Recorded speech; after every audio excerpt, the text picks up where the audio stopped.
And I'll introduce you and then we'll go.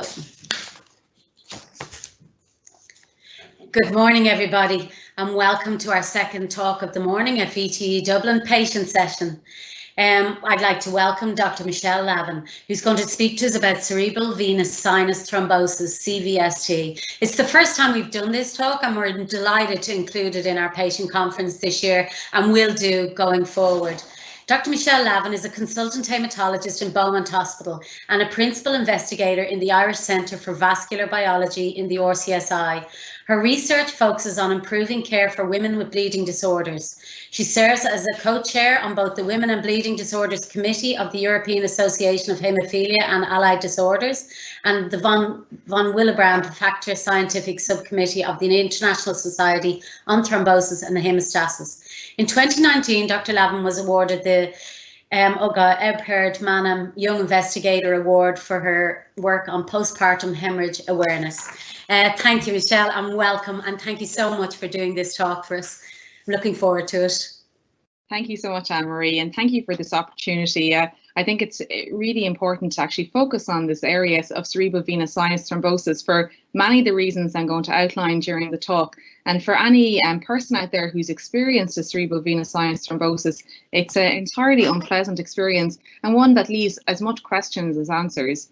So I suppose today I'm going to focus on, well, what is cerebral venous sinus thrombosis? I know that the audience today can be quite diverse. Many people may have experienced a clot in a very different area in their leg and their lung, whereas this is one that occurs primarily around the brain itself, so it's quite different. And how do we treat this? And of course, then finishing on why there are so many unanswered questions in this area. So first, what is cerebral venous sinus thrombosis, or CVST? Well, first of all, what are the cerebral venous sinuses? You may not be familiar with them, but they, just like in any other part of your body, your arteries bring your blood to an organ and your veins drain the blood away and bring it back down towards your heart. And in your brain, normally your arteries and your blood vessels and your veins are surrounded by muscle, but in the brain there isn't muscle surrounding them, and they are more a kind of slowly draining sinuses or larger openings that drain the blood vessels out of the brain. And these are located all around the brain itself. There was some more, real life pictures, but I thought perhaps it might be a little bit too early in the morning for everyone to see the reality. So this is just a graphical version of it. But if you get a thrombosis or a clot in any of these sinuses, then it's called a cerebral venous sinus thrombosis. And it's actually very rare, with an annual incidence of 2 to 4 per million. And when you think about that in terms of, in comparison to deep vein thrombosis in your legs or in your arms, that's actually 250 times more common. So this is a very rare type of thrombosis that patients can experience. And because of the rarity, it then becomes more of a challenge, because there are few studies available to guide treatment. If you don't have a lot of people developing a condition, it becomes more difficult to enroll these patients in clinical trials and really answer the pertinent questions for that condition. And it's also a very serious condition at times, because it can be complicated by neurological consequences. And what I mean by that is that because if you get a clot in an area near the brain, you can actually get complications arising in the tissue in the brain surrounding that. And that can be quite serious for patients. Sometimes they can develop symptoms that mimic a stroke. Sometimes they can develop seizures, or they can develop increased pressure in the brain. So in the past, cerebral venous sinus thrombosis, the causes differed, and this is just some imaging which looks at the bone, and it may be difficult to appreciate, but this is looking down on somebody's brain from above, and here's your ear going in. So this is your ear canal, where people like to, our children in particular, like to put peas, cotton buds, all sorts in here. You can see on this side, it's actually quite, it's missing, and this is the bone behind it, which usually has air. And again, on this side, it's been changed. And this is a middle ear infection with mastoiditis. So this was actually a major cause of cerebral venous sinus thrombosis in the past, where antibiotics weren't available and people got really bad middle ear infections. And it can still be a cause in children. And again, maybe difficult to appreciate, but you can see the blood is going forward. Oops, sorry, on this side. But on this side, there's a blockage here, and this, you don't have the same arc of blood. So this is a cerebral venous sinus thrombosis related to a really bad middle ear infection. This can still happen nowadays, but it's far more rare. But then in terms of who gets it nowadays, It's much more common in women than men. And again, this is probably a recurring theme throughout many of the talks in the conference today and yesterday. There's a 3-to-1 female to male ratio, and this is largely driven by estrogen, so pregnancy, the pill, HRT. In men, there's a uniform distribution across age groups. So really, there's largely the same rates in younger and older men. Whereas for women, there's much higher rates in those women who are aged 20 to 35 years old, again, related to estrogen. So pregnancy, use of the combined oral contraceptive pill. And then in older age groups, it can be use of hormone replacement therapy containing estrogen or HRT. So you can see this is from one of the larger retrospective, so looking back on patients who have experienced cerebral venous sinus thrombosis, a larger study involving patients on a registry of about 700 patients. And the black is the total numbers. So you can see that there's a peak in that 20 to 40 year age category. And then it's largely females. So for the men here in the light green, it's roughly the same across all age categories, maybe a few more men here in the 31 to 40 year age category. But for women, there's this early peak related to estrogen and pregnancy, and that wanes over time. In terms of, again, the risks, as I mentioned, estrogen is a huge driver. So pregnancy, the postpartum period, so after you give birth, the combined oral contraceptive pill, or oral HRT, so hormone replacement therapy, not by patches, but by mouth. But of course, infection, inflammation, if you have an underlying cancer, if you have trauma to the head, these are all things that can slow down the blood flow or cause you to be more likely to develop a clot in this area. Obesity and smoking seem to increase your risk, but probably are not enough on their own. In less than a quarter of patients, there's no cause found, and this can be particularly frustrating and difficult to know how to manage. So what kind of symptoms do people have?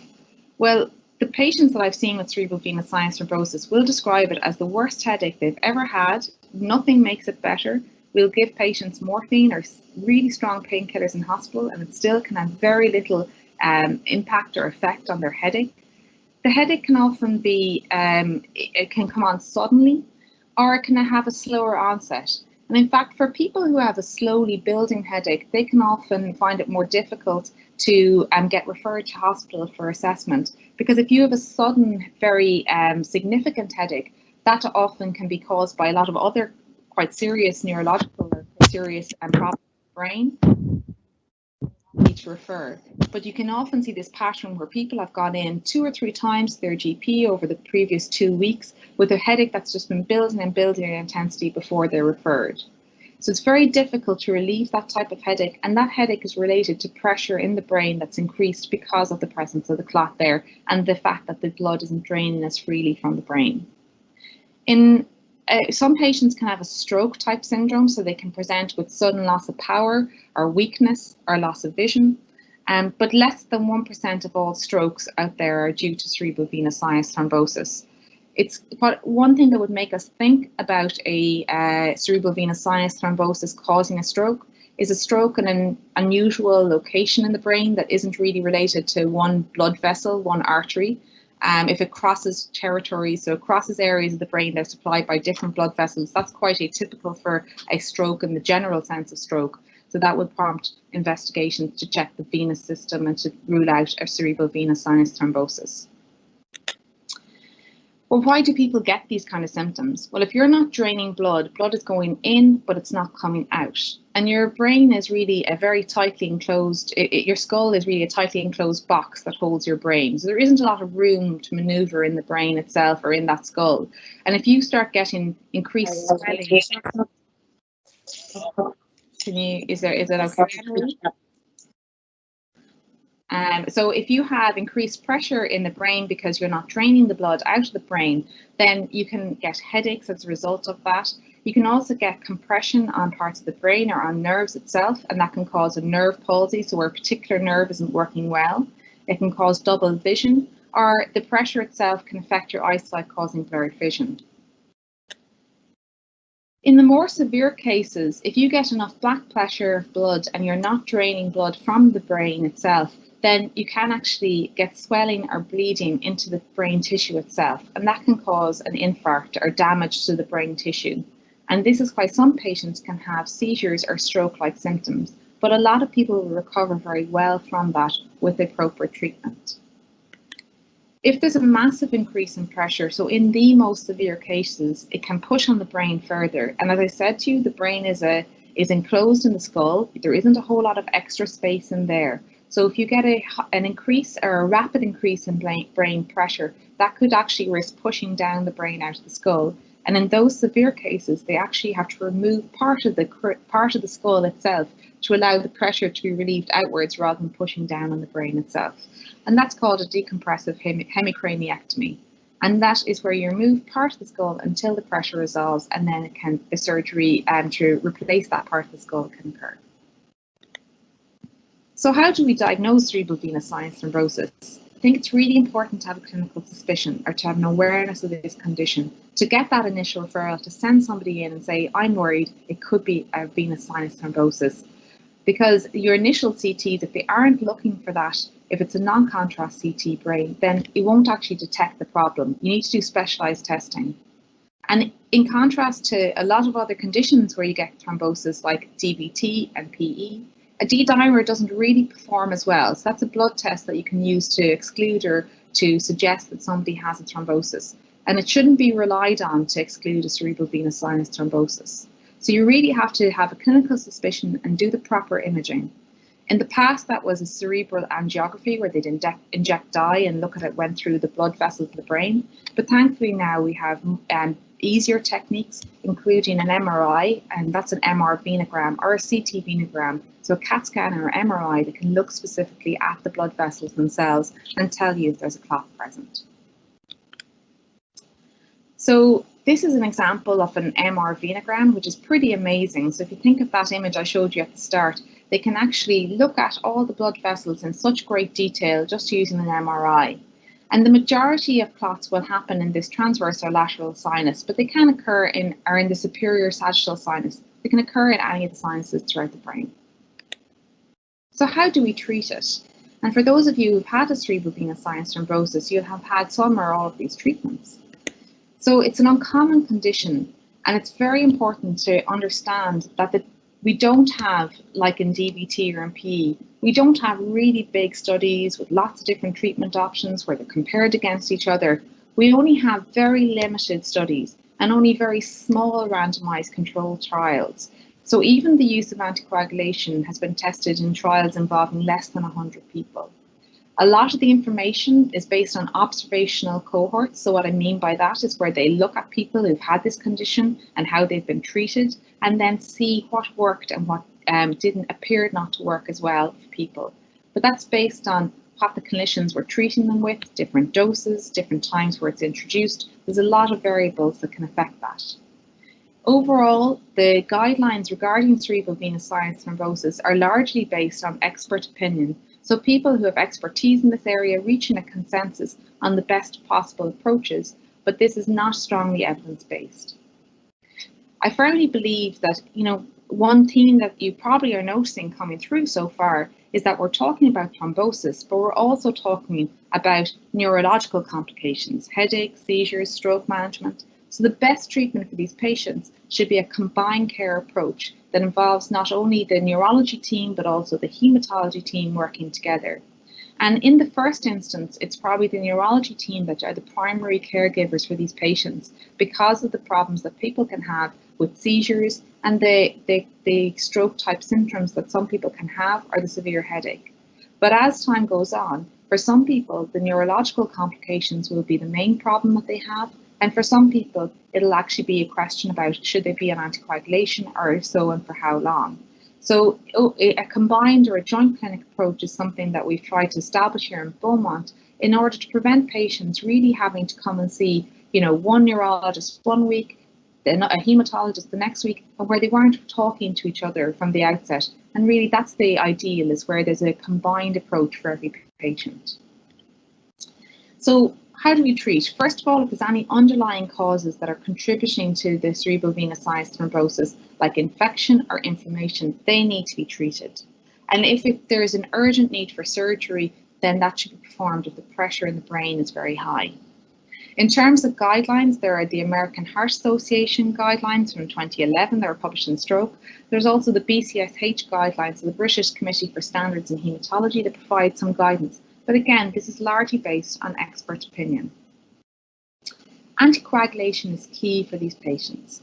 And this is, a difficult approach when you're trying to explain it to people who are unfamiliar with this condition or to patients, particularly if you've experienced a bleed in the brain related to your clot, because we normally don't treat people with bleeding with blood thinners, because the main risk with blood thinners is a risk of bleeding. And clearly we don't want somebody to experience more bleeding into the brain that can be critical and can be potentially life-threatening. But in this instance, it's somewhat different, because that bleeding is being caused by the clot blocking the outflow of blood and causing back pressure into the brain itself. And without anticoagulation in this setting, and without relieving, trying to reduce the risk of further clotting, then you're more likely to get a bigger clot and more complications and further bleeding. These patients are also prothrombotic because they've experienced a recent clot. So they have their blood clotting factors may be deranged, and they're at risk because they're immobile in the bed, they're acutely admitted to hospital. So there's a risk of a DVT or a PE, so a deep vein thrombosis, or a lung clot, so a pulmonary embolism, if they are not on anticoagulation as well. In the ISCVST study, so this is the International Study of Cerebral Venous Sinus Thrombosis patients, where there was an international registry of over 600 patients, and they followed how these patients did in response to treatment. They found that 83% of patients have been treated with anticoagulation. But overall, even despite this, there is a risk of early deaths in these groups, particularly if symptoms aren't treated very quickly, and that can be 3 to 4%. So it's quite a serious condition, with very, very serious side effects for people if it isn't picked up on and treated. So in terms of anticoagulation, what do we use? So you've probably heard a lot about DOACs in the recent talks in the series, but for this condition, it's usually a heparin drip or a heparin injection that will be the primary treatment option for the first 1 to 2 weeks while people stabilize. And that's to allow a bigger degree of control during a very kind of precarious time for patients, when they could be, if they have worsening symptoms, there's more control being able to turn off heparin in the system if they ever were to need urgent surgery. And it's again stated in the guidelines that the presence of an intracranial hemorrhage, so bleed into the brain tissue, in association with a thrombosis, should not be regarded as a contraindication to anticoagulation. So even if you have a bleed into the brain that's due to a cerebral venous sinus thrombosis, that anticoagulation should not be considered that it has to be withheld. You have to monitor people closely without, and this is generally used for the first 7 to 14 days. Thereafter, the initial management may be in a stroke unit or an acute neurology unit or the high dependency unit, and some people will develop seizures. If that occurs, it's recommended to start an antiepileptics early, not to wait for a second seizure. But the use up front of antiepileptics or anti-seizure medication is not recommended if people don't have problems with seizures. And then afterwards, we look at transitioning to a longer-term anticoagulant once the patient is stable. People often ask about, well, can I not have an intervention? Can we not take out the clot? Can we dissolve the clot? Can we not just do something to get rid of that clot? And there was a thrombolysis or anticoagulation for cerebral venous sinus thrombosis study that tried to address this. And this was in multiple centres. It was a blinded endpoint clinical trial. The adults who had a risk for poor outcomes, so they had what we call a Glasgow Coma scale, so that looks at your degree of confusion, or if you had a intracranial hemorrhage. They had 67 patients, so it's still a very small study. And this is the challenge always with cerebral venous sinus thrombosis. And they ran it over 5 years and randomized patients to endovascular thrombectomies, where they were removing the clot, or standard care. But they actually found that there was no significant differences in terms of outcome. So in terms of death, or in terms of clinical outcome, or in terms of bleeding. So it really doesn't show an improved benefit, and there are always risks associated with any procedure itself. So there isn't a definite role for any intervention, and it's really reserved if patients are deteriorating rapidly and with limited options that are available to them. That's where I would see that this would fit. In terms of the choice of anticoagulation going forward, Warfarin remains the mainstay of treatment. So Warfarin or low molecular weight heparin, if there was a particular reason why they could not be on Warfarin. There's only one study of DOACs. So when you think of all the talk about DOACs, so the direct oral anticoagulant tablets, all the studies that occur for DVT and PE, there's one study of DOACs for cerebral venous sinus thrombosis.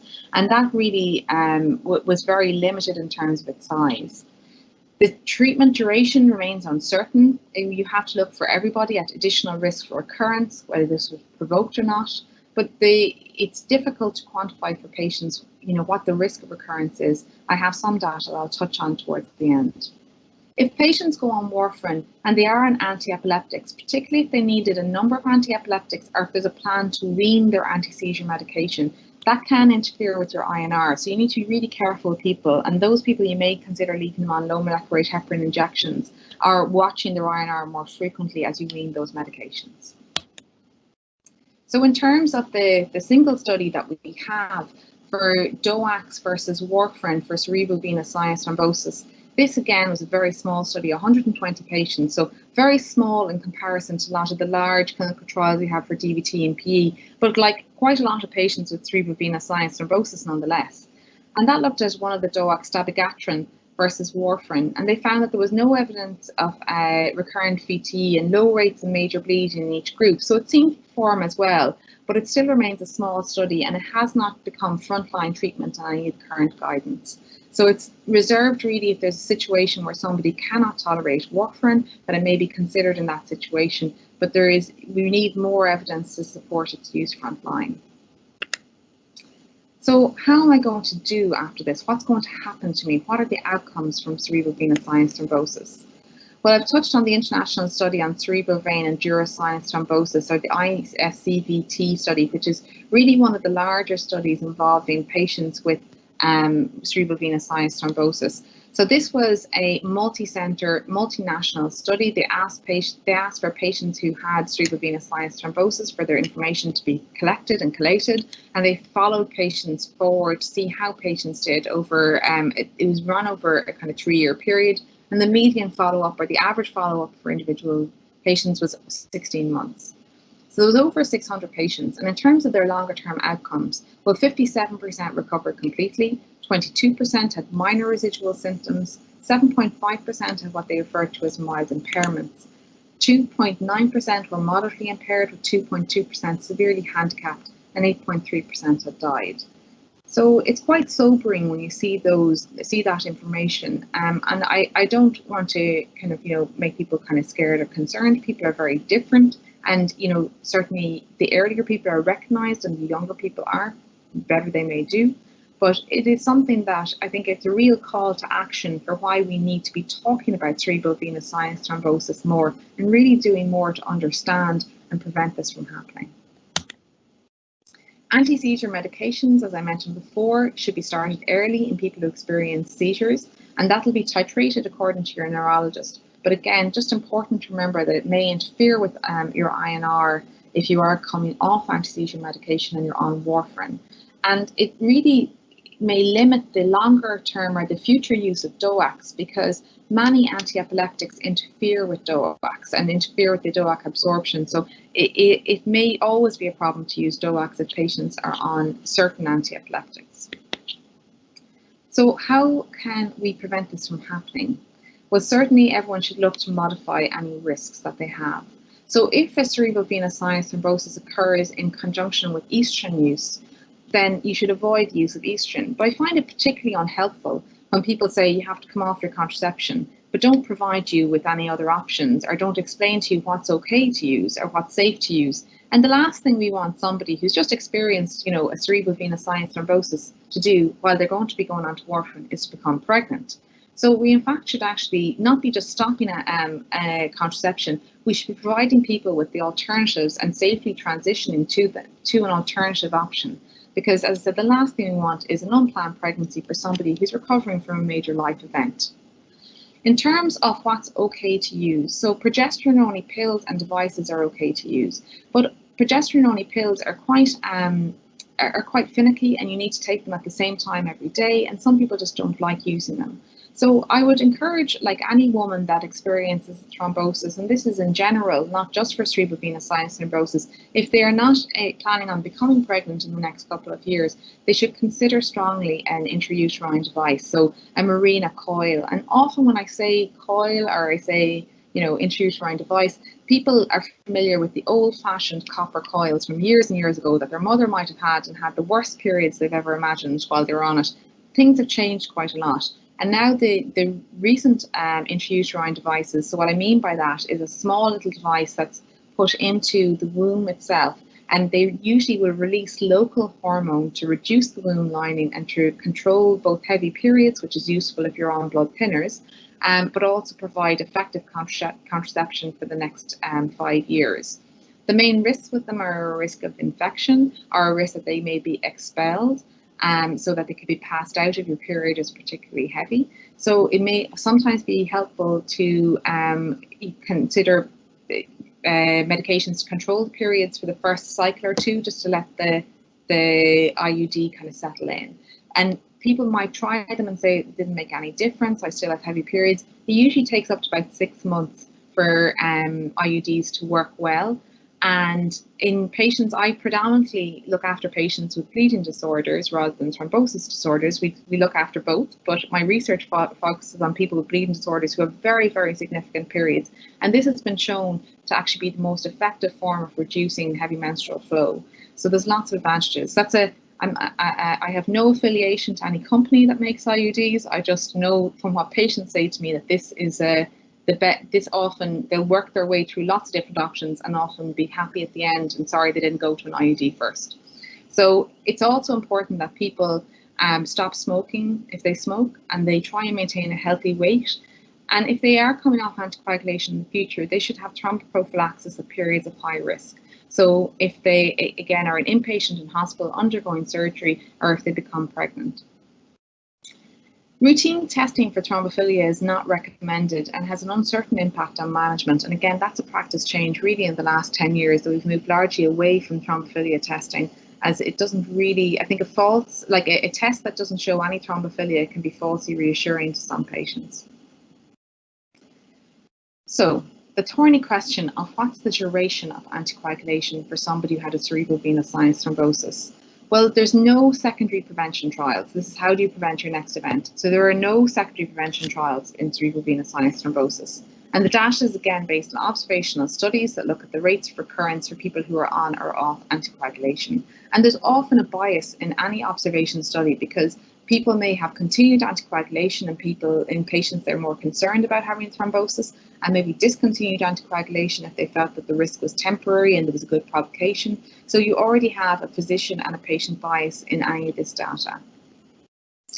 If you look at some of the retrospective studies, there was one from the Mayo Clinic that looked at 154 patients, but it was a largely historical cohort, stretching back to the 70s. There was variance in terms of what treatment people got, how long they got it for. But overall, they found that 13% had recurrent VTs. This wasn't just cerebral venous sinus thrombosis, this was DVTs or PEs. And the majority was in the first year, and the majority of people who developed a thrombosis were off anticoagulation at the time. So only 9 out of those 23 patients were actually on warfarin, and we didn't have information about what their INR was at that time. It may have been subtherapeutic. Data from a Belgian study of 54 patients who followed up for an average of 2.5 years, and they found that 8 patients had VTE. So again, you see quite high numbers here, 14%, but it's only 8 people overall. And this is the problem with small studies, is that even the addition of 1 or 2 more patients will significantly increase your percentages. The median time to recurrence was within the first 3 months. And out of those 8, 6 were not on anticoagulation. So again, it just really reinforces the need for anticoagulation in these patients. And the ISCVT study, again, I've talked about that before. They looked at a mean follow-up of 16 months, and they found 2% of patients had a recurrent cerebral venous sinus thrombosis, 4.3% had a VTE. But there was very little information on who had anticoagulation within the study. Overall, what anticoagulation pattern they had. Overall, there was 58.5% were off anticoagulation, so just over half of those patients who developed thrombosis were off anticoagulation at the time. So what do the guidelines suggest? Well, they generally suggest that you treat for a minimum of 3 to 6 months if there's a provoking factor, and 6 to 12 months if it's unprovoked. There's, if you have ongoing risks for thrombosis in the future, they should be considered for long-term anticoagulation in the same way we would approach a patient who has a venous sinus thrombosis, a venous thromboembolism. In patients who come off anticoagulation, if they become pregnant, the prophylaxis in pregnancy should be considered if their anticoagulation has been discontinued, particularly if they have an estrogen-associated event, because pregnancy causes a surge in your estrogen. And in terms of how patients differ, and this is always a source of fascination to me because people present very differently and with the same condition and have very different outcomes. So what can we learn from how people present? Well, in the Venous study, which was a multi-center observational study involving over 1,100 patients with CVST, they found 770 women were in that study. So they focused on those women to understand if there was a difference if you had a hormonal related or a non-hormonal related venous sinus thrombosis, because that seems to be a major trigger for venous sinus thrombosis. And they found that those women who had a hormonal related venous sinus thrombosis were more likely to have an acute onset, to have nausea and vomiting, and to experience seizures. And in particular, these were found in women who developed a venous sinus thrombosis in the postpartum period. I would hope that there's been a lot of changes in terms of how we manage thromboprophylaxis in the pregnancy and the postpartum period in the last few years. So I'd hope that postpartum and pregnancy-related thrombotic complications in general will be a reduced cause of problems in the future, because we are trying to thromboprophylax more and more people according to our guidance. So who did worse overall? So what helps you predict, who is not maybe going to do as well in terms of those outcomes? Well, if you're, they refer to this, I have to take offense to this, as older patients. So age greater than 37, I think, is probably the lowest bar I've seen for older in quite a while.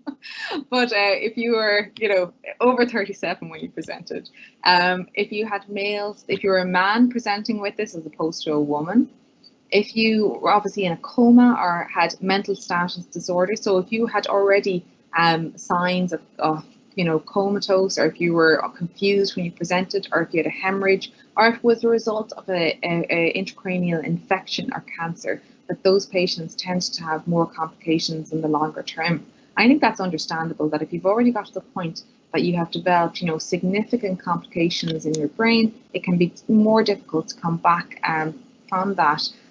And of course, if you have an underlying cancer or an underlying intracranial infection, you have different issues that are very complex to start off with on top of your cerebral venous sinus thrombosis. And they found that in their study, 2.2% had a recurrent CVST, the 4.3% had other thrombotic events, and 10% had seizures. So I suppose where I feel the current unanswered questions are, and I'm sure that there's lots of questions that may remain unanswered even from the audience, and I'm interested to see what your queries are. But it's why do you get a cerebral venous sinus thrombosis rather than a PE and a DVT? If PE and DVT are far more common, why do some people get a cerebral venous sinus thrombosis? Well, what's the optimal duration of anticoagulation? How do we best risk assess patients for this? And what's the role of follow-up imaging? I have to admit that I will normally do a repeat MR venogram at 6 months, but there's no evidence base for that. And really, it's difficult to know how that guides discussions regarding continuation of anticoagulation or discontinuation. So finally, to finish up, I suppose, why are there all these unanswered questions? Well, I think I've said this a few times, and I always put a part of my talk about research, because I think without research, how do we move things forward? And we should never accept the status quo, and we should always be pushing for better outcomes and for better improvements in care. So when we look at what research is ongoing in cerebral venous sinus thrombosis, so I started at this point, and it depressed me thoroughly, I have to say. So I went to clinicaltrials.gov, which is the US registry of clinical trials, but it's not only trials based in America. Anyone in the world who's running a large-scale clinical trial can register their trial on this website, and it provides kind of an oversight of what's happening, even things that have not yet been published. So if you put in cerebral venous sinus thrombosis into clinicaltrials.gov, and I'd welcome anyone to try this afterwards, I found six studies, right? 6. And when I put in DVT or PE, I found over 500. So this is completely unacceptable. Like, we cannot have a situation that we have patients experiencing significant morbidity, so significant illness, potential long-term problems associated with it, and we have a total of 6 studies. And what's even worse is when you go into them, they're not even all active. And in fact, I've already talked about a few of them here. This is the DOAC study, the RESPECT, so Dabigatran versus Warfarin.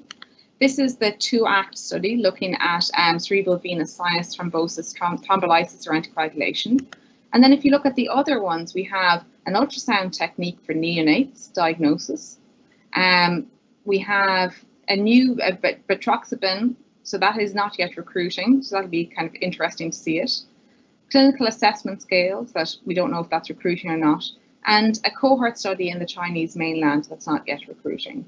So I think this is pretty poor that we have one drug trial of cerebral venous sinus thrombosis that's currently registered on clinicaltrials.gov. And this is really where patient advocacy is so important. And I'm delighted that Thrombosis Ireland has focused and included this topic this year, because I think it really shows the need for a stronger patient voice in this area to demand improvements and research in this care. So how do we push this forward? I think, Thrombosis Ireland is ahead of the curve, that they need to advocate to prioritise this area. We need to encourage pharmaceutical interest for research studies in this area, and everybody really should be encouraged to contribute their data to registries for cerebral venous sinus thrombosis, because your experience is very powerful when that's put together with everyone's experiences to try and understand who is doing well, why are they doing well, what have those patients done differently.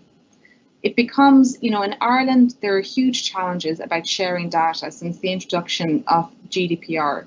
And we also have a new health research regulation, which is kind of like a GDPR on steroids when it comes to your data management. And of course, protection of individual and particularly medical data is of critical importance.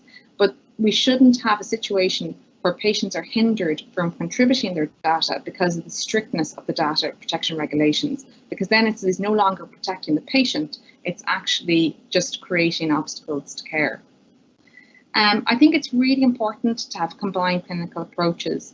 And I'm transitioning and moving from this post to another hospital. So I strongly encourage the people that come after me to look into developing this service further, because I think having a combined haematology and neurology clinic is really helpful, so that patients are not having to go to multiple appointments, often only a week apart or a couple of days apart in the same hospital, where people haven't had joint up thinking. There should be one appointment where there's already been a discussion about what options may be best for this patient, but then you can be presented with those and have an opinion that's considered and involves your decision going forward in terms of your care. So at this point, I'd like to welcome questions, but I will include that I may not have all the answers for you. Thank you. Thank you, Michelle. My God, you've covered so much in that, and I'm sure everybody listening is just can't believe some of the answers even that you've given. So we have a couple of questions. I've been diagnosed 3 weeks ago with CVST and now under the care of a neurologist in a small hospital. Is it advisable to consult a haematologist and go to an academic or university hospital? I ask this because my mum died of AIHA and I feel very insecure and anxious. Okay. Well, I would always encourage people, if when any patient comes to me, if they ask us. It's Rena asking that question. Hi, Rena. Look, I think that, when any patient comes to the hospital, if I'm seeing them for a reason, if they want to see another specialty or to get a second opinion about their case, I always encourage people to do so, because you should never feel like you may get a different, that you may be missing out or that there may be some information you're not getting. You should always feel comfortable in terms of your care and your management. And I think your neurologist would welcome that, because it's a very difficult decision in terms of, do people need to stay on anticoagulation or not? Can they discontinue it? So I think they would only welcome the involvement of a haematologist, in my opinion. As I welcome the neurologist when somebody's asking about their seizure medication, I'm very happy to have, you know, my neurology colleagues to rely on to provide that input. So, you know, you could definitely ask if you could consult with a haematologist. No matter what hospital you're in Ireland, we all work in networks. So there is a haematology service that will be linked to your hospital. It may not necessarily be co-located on the same site as your hospital, but there will be another hospital within that network that provides haematology cover, and you can just ask your neurologist if it's possible to see. In terms of the autoimmune hemolytic anemia, AIHA, that is a kind of a slightly different hematological condition. It's more with the general hematologists, but I mean, a hematologist will be happy to see and discuss your case. I think it's just important to make sure all your files and images are available if you are going to another hospital. Okay, thank you, Michelle. So Ellie is asking, does aspirin help in the prevention of CVST in a patient who already had an incident of CVST? Thank you. Yeah, that's a great question. So aspirin we always think about for stroke, and aspirin is really helpful mainly for arterial disease, not for venous thrombosis. So in terms of aspirin, it doesn't really have a role in cerebral venous sinus thrombosis. And the American Heart Association guidelines, they're published in Stroke in 2011, and they state as well that there isn't really a benefit for aspirin in these patients, either in the acute management or in the long-term prevention. Now, it would be different if you have other medical conditions, like if you have diabetes or high blood pressure. If you have other additional risk factors, some people may be put on aspirin for that, but not for the cerebral venous sinus thrombosis. Okay, more questions coming in. Just 1 second.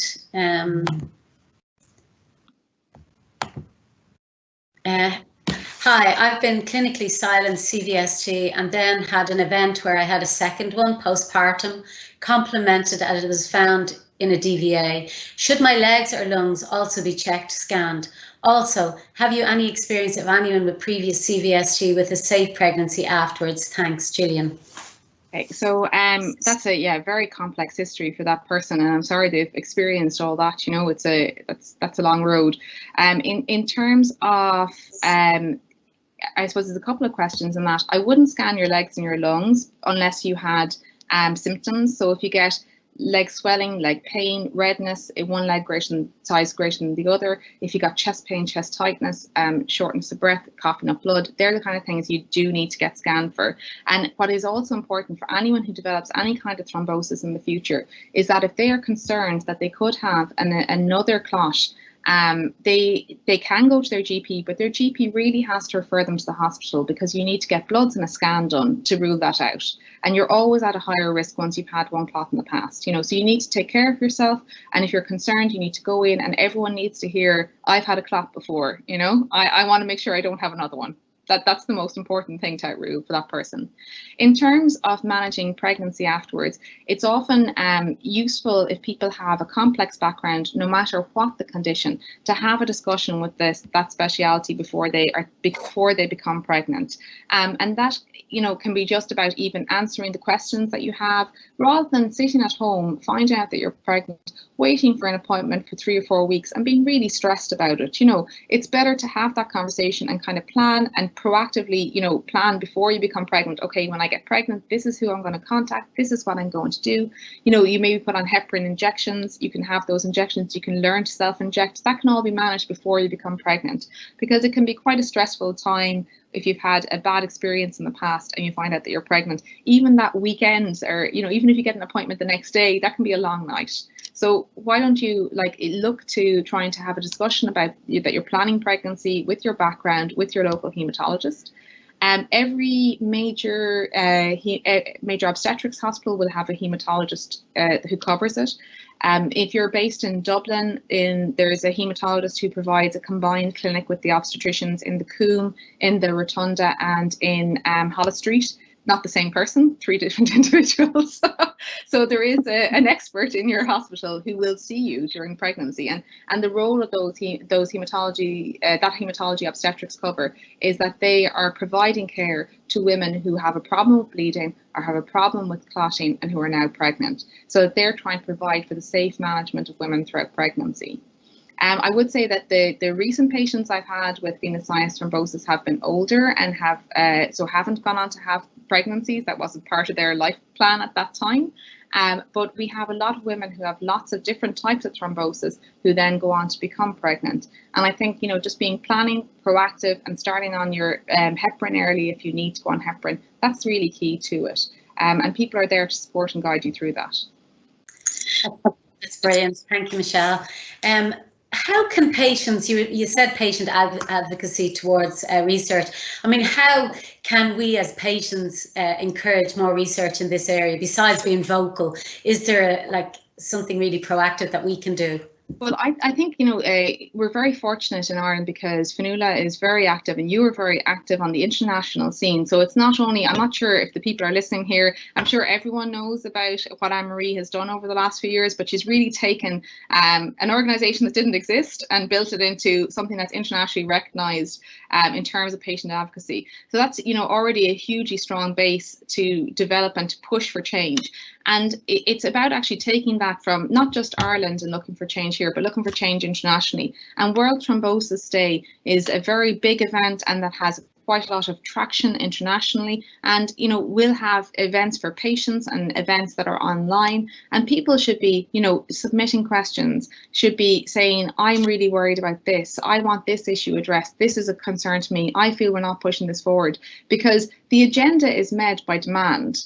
Okay, there isn't there isn't people who decide years in advance we're going to talk about this. If people are saying I have a problem and this isn't being answered, well, that's what these events are designed for. So obviously at the minute, COVID is a huge problem and thrombosis and COVID is a problem. So they're designing it around that. So it's really about what the demand is and where that demand is. So I think that, everyone should be going to their local national organisation, if there's international people listening to this, and saying, I feel that this is a gap and I really want this addressed, and how do we put this on the agenda? And the more that that's being talked about, the companies are listening to what the demands are and will hopefully start to design, more work around this area. I think it's important that it's more part of the conversation because, you have early researchers trying to answer questions, and if they're only hearing about DVT and P, they're only going to really focus on that. So people want to answer questions, but you have to tell them what those questions are. Brilliant. Now with one final question. I was diagnosed with sagittal sinus thrombosis in April of this year with delayed onset of vision loss. My left eye is still half blind. The right eye improved, but the left eye is improving very slowly. Will it ever be normal? It's difficult to say, and it depends on the degree. I suppose it depends a lot on the scans and the assessment at that time. Nerves in general are very slow to improve. So you will see an improvement somewhat initially, but often you can have a gradual improvement even over months. So, that's the problem with nerves. It's not like your skin. It doesn't just reheal and reform. It can improve, or you can be left sometimes with, excuse me, no rest for the wicked, ringing the bell. So it can still continue to improve over time, but then there may come a time point where you stop seeing a gradual improvement with it. So I think there still may be room at this time. It's still quite early for that to continue to improve. So I wouldn't give up hope on it yet. But it's important that it gets kind of frequently reassessed. And if you have a visual change, you need to also make sure you get your excuse me. If you do get a visual change, it's important that you get a visual assessment before you start driving again, because that's a really important part, that you may not be insured or you may not have a complete visual field for driving. So please, if you do notice any visual change, make sure you report that. You can get it assessed by ophthalmology, and then you can get a driving assessment done before you go back to drive. Okay, that's brilliant. Thank you so much, Michelle. That was absolutely amazing. And I hope after this, people will rally with us, and let's try and get some clinical trials. Let's try and get some research going on CVST and provide information and support for all the CVST patients. Thanks a million. No problem. Thank you. Bye now. Bye-bye.